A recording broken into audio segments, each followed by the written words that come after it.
Rockler's Carbide Mini Turning Tools could be just what you're looking for if you want to get into turning but don't want to buy a sharpening system. These are well-made tools that have capabilities that go way beyond the mini crowd. The high-quality carbide cutters on these tools are held in place with a special Torx screw, and you get a wrench for that with each tool. All of these cutters can be turned to a fresh edge when the one you've been using goes dull. In my experience with these tools doing this review, I found that they don't go dull very quick, so these cutters will last you a long time.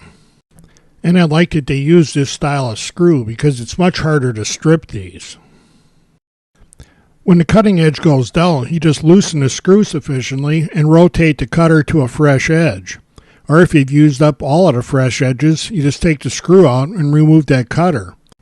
And set a new cutter in place, insert the screw, and tighten it down.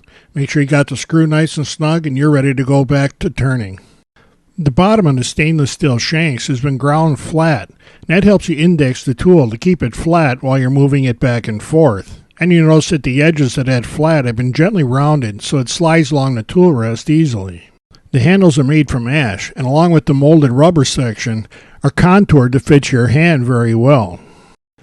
In using these tools, I found that the rubber grip is very comfortable, but it also gives you a very slip-free grip. When you actually get to the lathe, you find out how good these tools really are.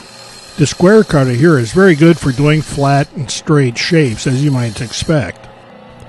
It's also very good at adding a bevel, something that you might use as an accent feature on a piece. But you can also use the square cutter for rounding an outside corner.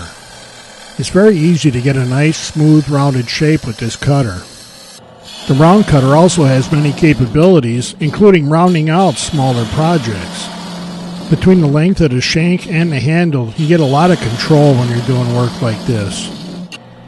Of course, for cutting coves and many other outside shapes, the round cutter does a very good job.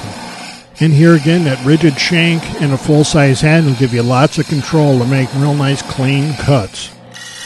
The diamond cutter is great for adding accent lines or other detail work. And after just a couple of minutes of the initial sanding, you can see that just these three tools were well on our way to a nice little project.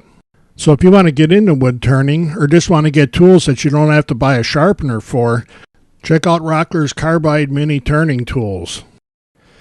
And when you get done turning, you can just drop the tools back in the plastic tube that they came in, put the cap on, and drop that in your drawer. Know that they're going to be protected with all your other tools that are rolling around in there.